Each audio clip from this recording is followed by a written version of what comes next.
दोस्तों गौतम गंभीर जो टीम इंडिया के कोच हैं इस समय, उनके और श्रेयस अय्यर के बीच आखिर चल क्या रहा है? क्यों गौतम गंभीर की गणित के अंदर श्रेयस अय्यर सेट नहीं हो पा रहे हैं? डोमेस्टिक में जबरदस्त खेले, चैंपियंस ट्रॉफी के अंदर जबरदस्त खेले, आईपीएल में जबरदस्त खेले और शानदार कैप्टेंसी दिखाई है, लेकिन इसके बावजूद भी टीम इंडिया के लिए श्रेयस अय्यर मुझे लगता है अभी मिसफिट साबित हो रहे हैं। और ये मिसफिट बन रहे हैं वो गौतम गंभीर की गणित के कारण। दरअसल भारतीय टीम को अभी इंग्लैंड के दौरे पे जाना है, टेस्ट सीरीज खेलनी है। इंडिया ए का ऐलान किया गया है और उस इंडिया ए का जो ऐलान हुआ है उसमें श्रेयस अय्यर शामिल नहीं है। अब शामिल कौन कौन है इस पे नजर डालिए आप। शुभमन गिल को उसमें जगह मिली है, यशस्वी जायसवाल उसके अंदर शामिल है, ईशान किशन उसमें शामिल है, ध्रुव जुरैल को जगह मिली है। तो जब ये खिलाड़ी उसमें शामिल हो सकते हैं तो श्रेयस अय्यर को जगह क्यों नहीं मिली है? क्योंकि श्रेयस का प्रदर्शन इन सभी खिलाड़ियों से कमतर तो किसी भी सूरत में नहीं माना जा सकता। इसके बावजूद भी श्रेयस बाहर है। आखिर किस तरीके से अपने आप को साबित करना होगा श्रेयस को कि उन्हें टीम इंडिया के लिए जगह मिल पाए? क्योंकि यहां तो इंडिया ए में भी उनका सिलेक्शन नहीं किया जा रहा है, तो टीम इंडिया की संभावनाएं तो उनके लिए लगभग फिलहाल के अगर स्थिति हम देखें तो खत्म मानी जा सकती है। चैंपियंस ट्रॉफी में इस खिलाड़ी ने अपने आप को साबित किया, शानदार बल्लेबाजी की और टीम इंडिया जो चैंपियन बनी उसमें बहुत हद तक रोल श्रेयस अय्यर का भी था। आईपीएल में देखिए, आईपीएल में पंजाब का कप्तान बनाया गया। पहली बार ऐसा लग रहा है कि पंजाब की टीम प्लेऑफ के अंदर जा रही है और शायद खिताब की दावेदार भी हो सकती है। पूरी टीम का रंग बदल के रख दिया है श्रेयस की कप्तानी के अंदर। इसके बावजूद भी गौतम गंभीर संतुष्ट नहीं है। तो आखिर पेच कहां फंस रहा है? क्यों संतुष्ट नहीं है?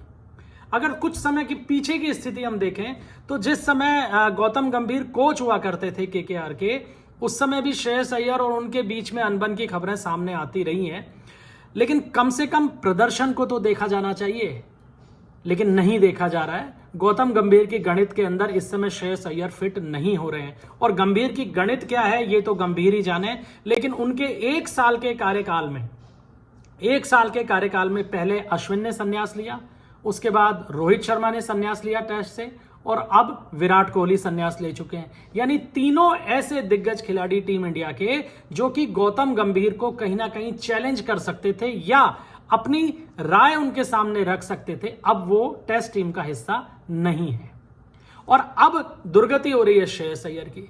कहा यह जा रहा है कि श्रेयस अय्यर स्विंग नहीं खेल पाते हैं, बहुत आक्रामक बल्लेबाज हैं, वनडे T20 फॉर्मेट के बल्लेबाज हैं, तो टेस्ट में क्या करेंगे? लेकिन ये तो कोई बात ही नहीं हुई। चैंपियंस ट्रॉफी के अंदर जब पूरे संसार के धुरंधर गेंदबाजों का सामना इस बल्लेबाज ने किया और शानदार बल्लेबाजी की, तो क्या स्विंग नहीं हो रही थी? वहां हो रही थी।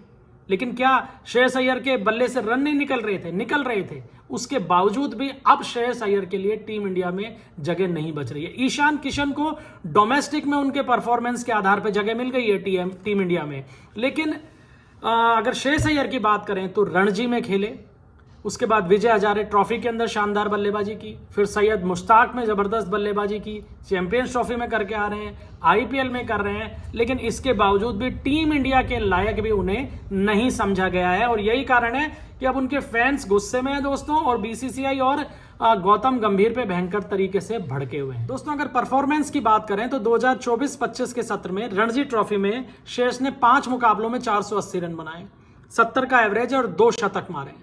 इस परफॉर्मेंस के बावजूद इन्हें टेस्ट सीरीज के लिए नहीं ले जाया जा रहा है इंग्लैंड, और इंडिया ए का भी हिस्सा नहीं बनाया गया है। और तर्क ये दिया गया है कि ये ओडीआई और T20 फॉर्मेट के खिलाड़ी हैं, टेस्ट में ये स्विंग गेंदबाजी का सामना नहीं कर पाते। अब ये तर्क कैसे बनाया गया है, कैसे गढ़ा गया है, ये तो गौतम गंभीर और उनकी टीम जाने, लेकिन कुल मिलाकर श्रेयस अय्यर को बाहर रखा जा रहा है। और हो सकता है कि आने वाले दिनों में इन्हें पूरे तरीके से टेस्ट फॉर्मेट से बाहर कर दिया जाए, दरकिनार कर दिया जाए। अब फैंस के तौर पे दोस्तों ये आपको तय करना है कि क्या ये सही हो रहा है? क्या एक बैटर जो कि वनडे में खेल रहा है, जो T20 में खेल रहा है, जो आईपीएल में खेल रहा है, जो चैंपियंस ट्रॉफी में खेल रहा है, जो रणजी में खेल रहा है, जो बाकी डोमेस्टिक सर्किट में खेल रहा है, शानदार प्रदर्शन कर रहा है, लेकिन उसे टीम में शामिल नहीं किया जा रहा है?